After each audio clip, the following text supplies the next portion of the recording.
Morning all, welcome to the Big 7 workshop. I didn't realise aluminium was so hard. After that I got blunt saw. Right, today's the day we start on the hit and miss engine. So I've cut it off to size for my base. Yeah, so today's the day we're going to start. Yeah, aluminium is pretty hard, isn't it? Right, let's just shut this door. Right. So, I hope you're all keeping safe and well. It's been a few weeks.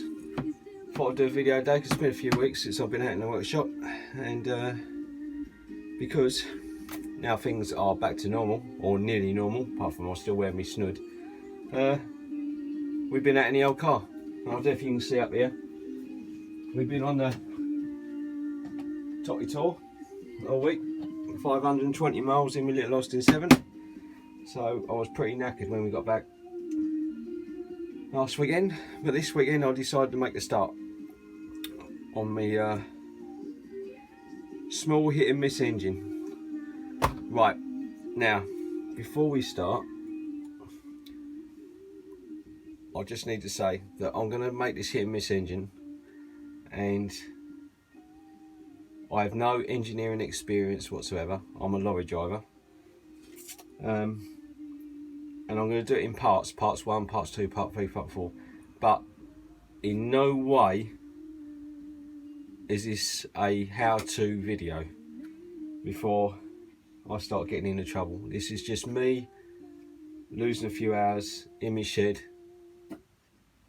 making a hit and miss engine. Now this may take me 6 months, it may take me a year. I might be trying to start it on my day of retirement, but it's something I've always wanted to do, and if I've always been told if you put your mind to something you can do it. I'm not sure if it's going to run yet.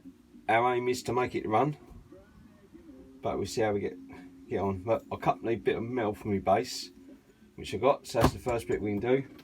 I also picked up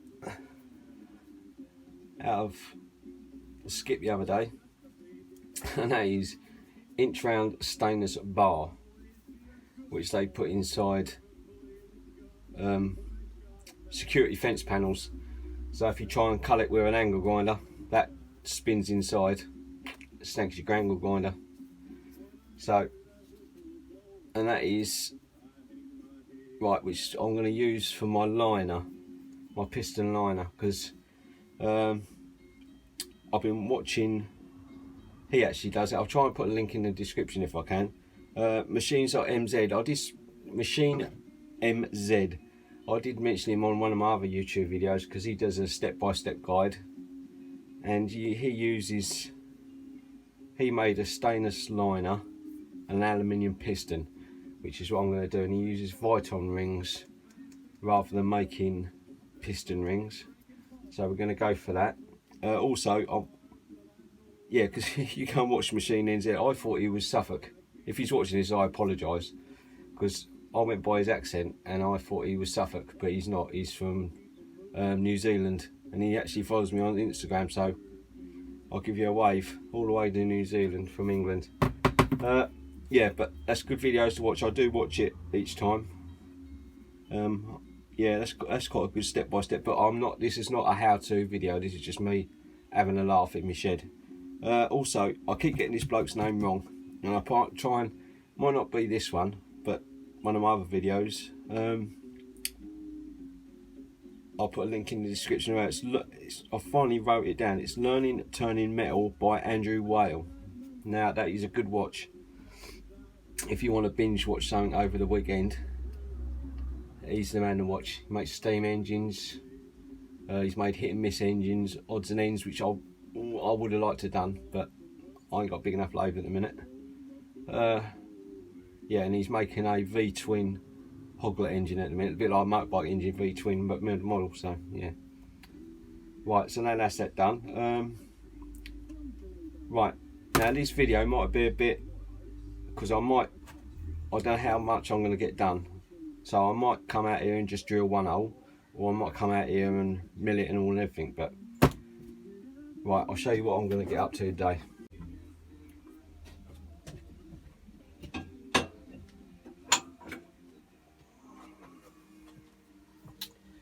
So our plan of action is, now I've cut it to size, I tidied, I probably don't know, it looks terrible on there, but it looks alright on a Vimy. Squared it up, and so what we're going to do now is mark out the through holes first, because that one is a mounting hole which needs to be tapped, but that one, I didn't need to call them ones, yeah. Through holes, so they need to be clearance holes. Now I'm going to try, if I can, to use as many of these, I call them cap head bolts, but I don't know if they'd fit me, so I'm going to try and use the same size, just to make life easy really. So that one, that needs taps, so these I need to drill out, mark and drill out, so that they go through, because obviously that's going to come through and then bolt into the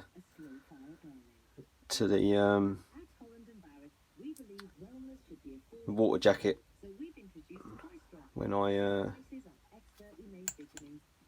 but then what I'm going to do is drill it and then turn it round and countersink it, so then bolts go inside. But this is the second time I've done this video, and yeah, look, it took me 10 minutes to realise that I hadn't turned the video off, and I'd not videoed this bit, but I videoed the bit either side like a dipstick. Right, so now it's better that way, isn't it?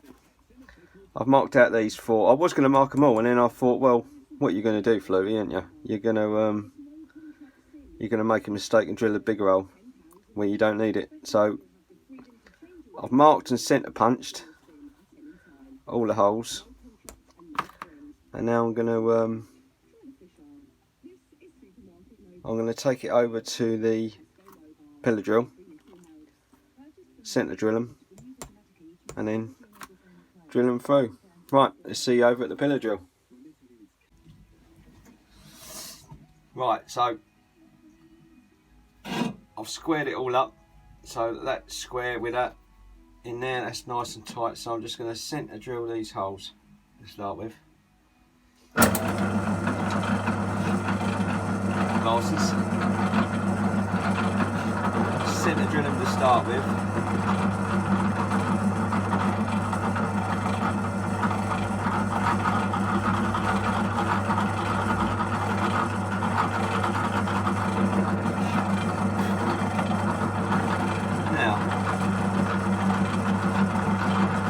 I've had these centre drills before, but I must say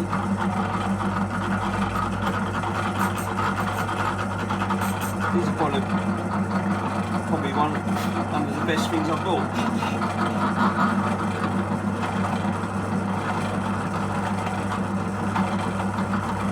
So yeah, I've squared a bit of work up, though it's not. Some of you are probably screaming at the TV now.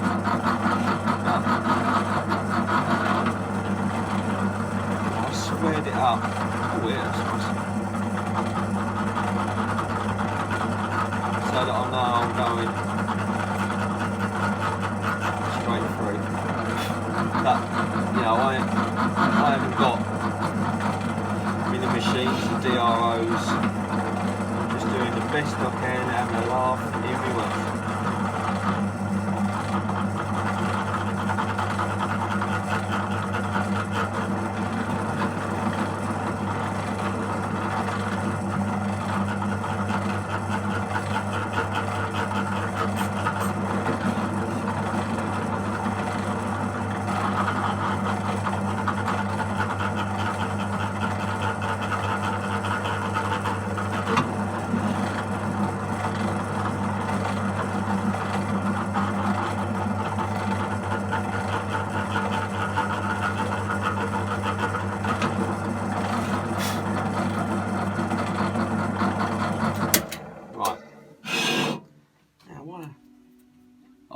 pillar drill, I tell you.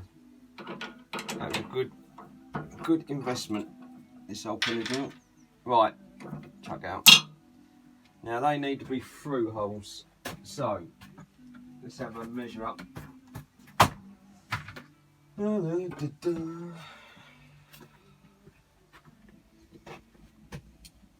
I've got new neighbours next door, so young couple, nice young couple, but they're probably thinking, why is he talking to himself in his shed? Right, so they are 3.88. So if I go 4 mil then, 4 mil.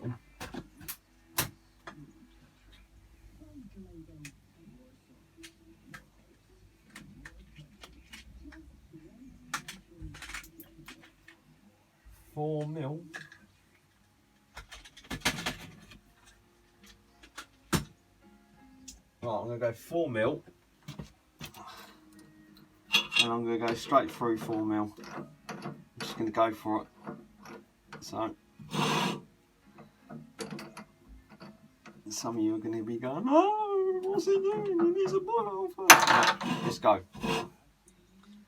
This is it now. I'm going back now.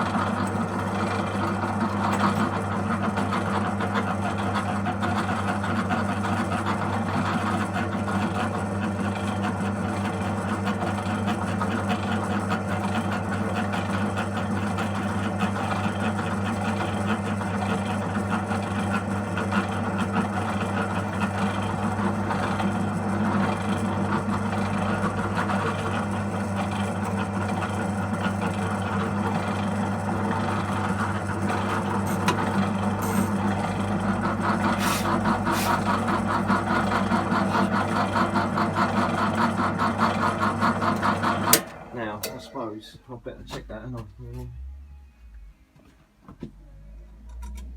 Oh, look at that, it's babe. Yep, happy with that. Right, let's go for the rest.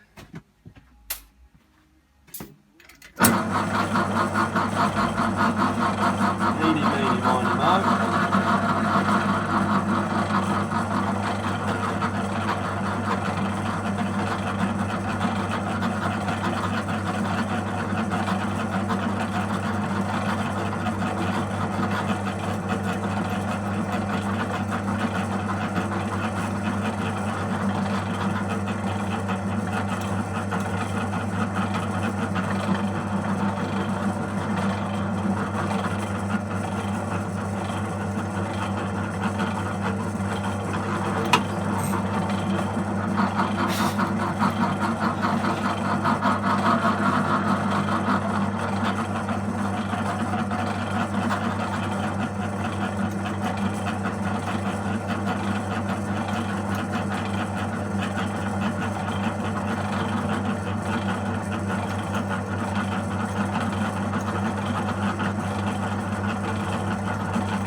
Now I was thinking of turning it over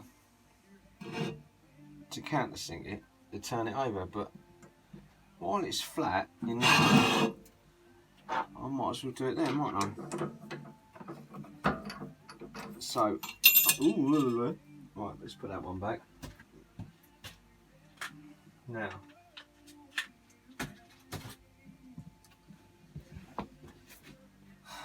what do we need to be? Now I need to, well, that's as near as diameter 7, isn't it? Or a depth of 4.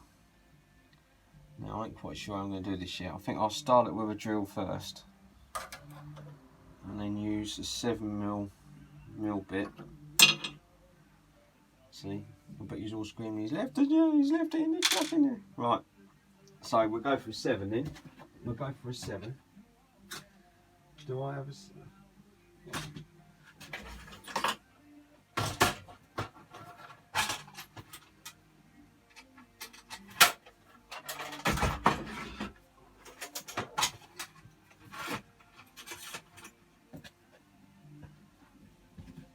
Right, now bear with, right, because I'm going to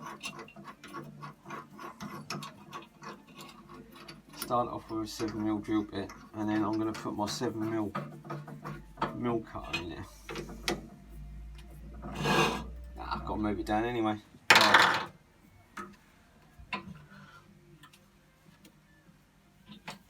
So this is going to...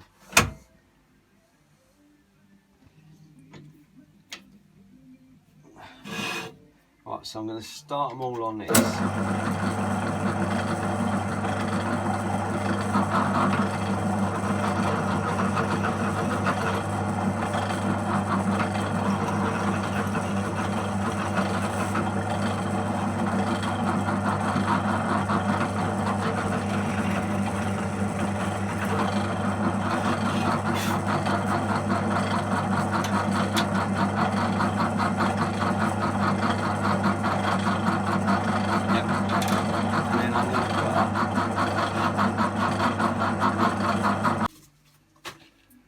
Oh, we've got a fresh one, boys.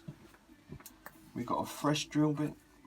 Now I thought what we'll do is if I put an end mill in here, I don't know how I'm going to get 4mm down though. Yeah, I haven't quite figured that one out yet. I'm just going for it.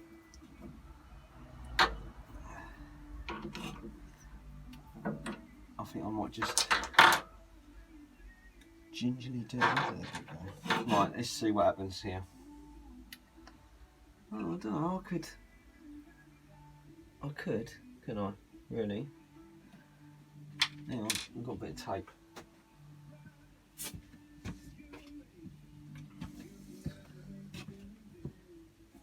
Now, oh blimey, a bit of crying up. Right, right, I know this ain't very technical, but we're going to go for this.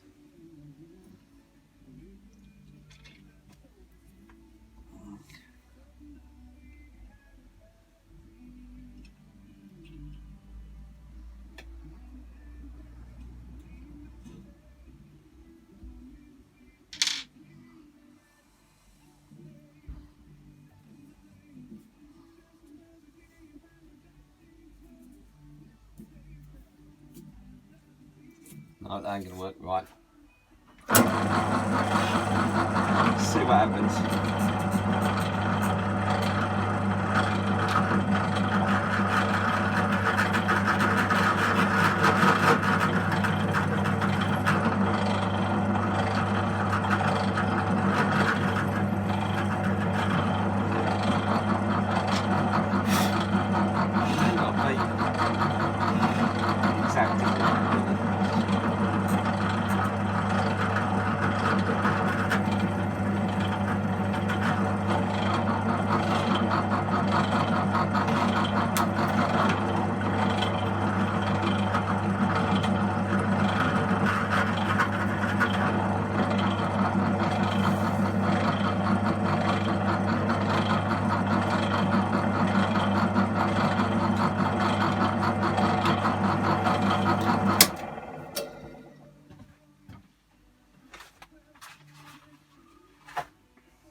Yeah, like that. Right, this is going to take a little while, so I'll probably do the rest of these off camera. Right, so there we go. Wants a bit of tidying up, but that is the base. That. And then I've got a, I don't know if you can see, I've countersunk these in so that they fit inside there. Can you see?